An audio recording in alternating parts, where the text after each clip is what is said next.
Welcome back to the channel Praphulla's kitchen. Thank you so much మీరు మళ్ళీ revisit చేసినందుకు. And ఈరోజు రెసిపీ నాకు అండ్ మనలో చాలామందికి బాగా స్పెషల్గా నచ్చే రెసిపీ అండి. Hyderabad soul food biryani. ఈరోజు మా ఇంట్లో కీమా బిర్యానీ ఎలా చేస్తాము అనేది మేము ముందుకు తీసుకొచ్చానండి. Very quickly let us get to the recipe. దీనికి నేను తీసుకున్నది 1 cup long grain basmati rice అండి. నేను 1.5 అవర్ ముందే సోక్ చేసి పెట్టేసుకున్నాను. అది గ్రెయిన్ లాంగర్ రావాలంటే ఆ మాత్రం సోక్ అయ్యి ఉండాలండి, ఎక్కువ సోక్ చేయ అవసరం లేదు. So keema biryani store bat అండి. ఇది కీమా వాళ్ళు వాష్ చేసి ఇచ్చినా కానీ ఒక 4-5 టైమ్స్ మనం నీట్గా క్లీన్గా వాష్ చేసుకొని దానిలో జింజర్ గార్లిక్ మన పేస్ట్ యూస్ చేసి ఉప్పు వేసానండి 2 స్పూన్ఫుల్స్, ఇంకొక 2 స్పూన్ఫుల్స్ కారపొడి, ఒక స్మాల్ స్పూన్తోని పసుపు వేసేసానండి, టర్మరిక్. దాన్ని బాగా మిక్స్ చేసేసి కొద్దిగా ఆయిల్ కూడా దానిలో కలిపేసి ఒక స్మాల్ కుక్కర్లో పెట్టి, మీకు కావాలంటే కొద్దిగా వాటర్ యాడ్ చేసుకోవచ్చండి, లేకపోయినా పర్వాలేదు. బట్ ఒక 4-5 విజిల్స్ వచ్చే వరకు కుక్కర్లో ఉడికించండి. మనకి గ్రేవీ క్విక్గా అయిపోతుంది. ఈలోపు నేను రైస్ బాయిల్ చేసేసుకుంటానండి. ఒక కొంచెం థిక్ బేస్ ఉన్న ప్యాన్ తీసుకొని ఒక స్పూన్ఫుల్ ఆఫ్ ఘీ వేసాను. దానిలో జీడిపప్పులు వేయించుకొని, మీకు ఇష్టమైతే బాదం కూడా వేయచ్చండి. ఈ బ్రౌన్ టెక్స్చర్కి వచ్చాక వేరే బౌల్లోకి తీసి పెట్టేసుకున్నాను. ఇప్పుడు మనకి పులావ్ ఆకులు, అనీస్, ఇంకా మనకి బిర్యానీకి ఏదైతే కావాలో వేసుకోండి, మీ ఇష్ట ప్రకారము. 1 రైస్కి 2 వాటర్ యాడ్ చేశానండి, సేమ్ ప్రపోర్షన్లో.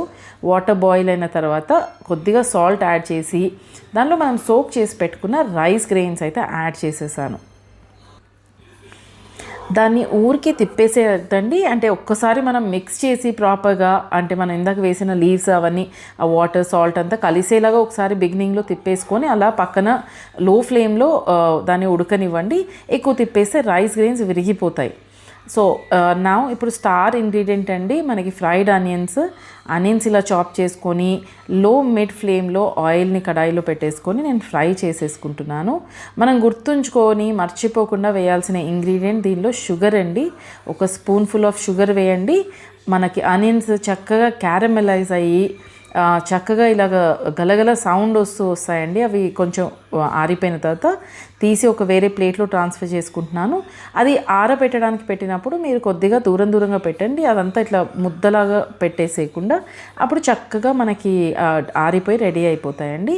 ఇప్పుడు అదే ఆయిల్ని నేను ఇంకొక అంటే మనకి ఇప్పుడు బిర్యానీ చేసుకోవాలి, గ్రేవీ చేసేయాలి కదా, ఒక థిక్ బేస్ ఉన్న ప్యాన్ తీసుకొని ఆ ఆయిల్లో కొంచెం యూస్ చేస్తున్నానండి.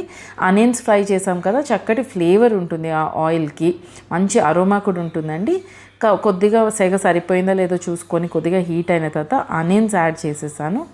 ఆనియన్స్ తర్వాత మా ఇంట్లో కొంచెం కారం తక్కువే కాబట్టి ఒక 3 గ్రీన్ చిల్లీస్ వేసుకున్నా, మీకు స్పైసీ కావాలంటే ఎక్కువ వేసుకోవచ్చు. ఒక స్పూన్ మళ్ళీ టర్మరిక్ యాడ్ చేశాను అండి, పసుపు యాడ్ చేశాను. తర్వాత కొద్దిగా సాల్ట్ వేస్తున్నానండి. ఆనియన్స్ కొద్దిగా ఫ్రై అయ్యాయి అన్న తర్వాత జింజర్ గార్లిక్ పేస్ట్ యాడ్ చేసుకొని ఆ జింజర్ గార్లిక్ వాసన పోయే వరకు వేయించుకొని దానిలో పొటాటో యాడ్ చేశానండి. ఈ ఆకు సరస్వతి ఆకు అండి, దీనికి మెమరీ బాగుంటుంది అంటారు అమ్మ. మామూలుగా నాన్ వెజ్ చేసినప్పుడు ఏదో ఒక ఆకుకూర వేసేస్తా, ఈరోజు ఈ ఆకులు వేసానండి. మాకు అంటే మా చిన్న హోమ్ గార్డెన్లో పెరుగుతాయి ఇవి. తర్వాత మనం ఇందాక ఉడికించుకున్నాం కదా కీమాని, ఆ ఇంగ్రీడియంట్స్ వేసేసి కీమా కూడా అయ్యాక ఇప్పుడు గరం మసాలా వేస్తున్నానండి. ఒక స్మాల్ స్పూన్తో ఒక 2 స్పూన్ఫుల్స్ వేసా. టమాటో యాడ్ చేశానండి. బిర్యానీ టమాటో కార్న్ డాల్తా అడగండి, హీరో నాని అడిగినట్టు. అది కొంచెం వేగిన తర్వాత ఒక 1/2 నిమ్మ చెక్క, తర్వాత ఒక 1/2 లీటర్ అనుకోండి కర్డ్ విస్క్ చేసి దాన్ని కొంచెం ఇలాగ దగ్గర చేసి దానిలో యాడ్ చేశానండి. అది చక్కగా నూనె వదిలేసిన తర్వాత కొద్దిగా పక్కన తీసుకు పెట్టుకొని ఇప్పుడు కుక్ అయిపోయిన రైస్ని లేయర్ అవుట్ చేసుకోవడమే అండి. రైస్ ఒక లేయర్, కర్రీ ఒక లేయర్. సో ఫస్ట్ నేను కర్రీ పెట్టానండి, గ్రేవీ, దాని మీద రైస్ వేసాను. మన ఫ్రైడ్ ఆనియన్స్, ఇందాక వేయించుకున్న జీడిపప్పు యాడ్ చేసేస్తున్నాను. కొద్దిగా కడిగి పెట్టుకున్న మన కొత్తిమీర కూడా వేసేస్తున్నానండి. మనకి ఆ మంచి అరోమా వస్తుంది కొత్తిమీరతోని, ఫ్రెష్లీ చాప్డ్ కొత్తిమీర అండి. తర్వాత మళ్ళీ ఒక లేయర్ ఆఫ్ కర్రీ వేసేసి దాని మీద మళ్ళీ మిగిలిన రైస్ యాడ్ చేసేసి సేమ్ ప్రాసెస్ అండి, రిపీట్ చేస్తాం మనము. మళ్ళీ ఆనియన్స్ యాడ్ చేశానా, దాని మీద మళ్ళీ మిగిలిన జీడిపప్పు అంతా వేసేసుకొని దాని మీద కొత్తిమీర జల్లేసుకొని మూత పెట్టేసుకున్నామండి. ఇది అంటే మనం చేసేసిన తర్వాత ఒక్క 5 మినిట్స్ ఉంచండి. మీకు అంటే ఆ స్మెల్ని బట్టి తెలిసిపోతుంది. ఎక్కువ మాడే వరకు ఆగకండి. ఒక్కసారి మీరు ఇవన్నీ లేయరింగ్ అయిపోయిన తర్వాత ఇప్పుడు మీరు చూసారు కూడా కదా, మన రైస్ కూడా ఇలాగ లాంగ్ గ్రెయిన్ వచ్చేస్తుందండి, పొడి పొడిగా వచ్చేస్తుంది. మనం ఈక్వల్ ప్రపోర్షన్లో 1:2 వేసినప్పుడు. లేదు డిఫరెంట్ బాస్మతి రైస్కి డిఫరెంట్ బాయిలింగ్ ఇది ఉంటుందండి, అది ప్యాకెట్ మీద రాసి ఉంటుంది, మీరు ఒకసారి చదివినా మీకు అర్థమైపోతుంది. సో మళ్ళీ ఒకసారి నేను కొత్తిమీర జల్లేస్తున్నాను అండి. ఇది నా సెకండ్ లేయర్. నచ్చిన వాళ్ళైతే ఎగ్ బాయిల్ చేసి ఎగ్ కూడా దీనిలో వేసుకోవచ్చండి. మాకు అంటే నాన్ వెజ్ ఇది సరిపోతుంది అన్నట్టుగా. సో మూత పెట్టేస్తున్నాను. ఒక్క 5 to 6 minutes. I'm so sorry, మర్చిపోయానండి, ఇది వెరీ ఇంపార్టెంట్. మన సాఫ్రన్ అండి, మిల్క్లో కుంకుమ పువ్వు మిల్క్ కొంచెం వామ్ మిల్క్లో యాడ్ చేసి పెట్టుకున్నాను. ఇది అయిన తర్వాత ఒక్క డాలప్ ఆఫ్ మీరు ఘీ వేయండి, ఆ స్మెల్ కోసం అండి. అంటే ఇంత నెయ్యి తింటామా అని అంటే మీరు బిర్యానీ అంటే పడుతుందండి.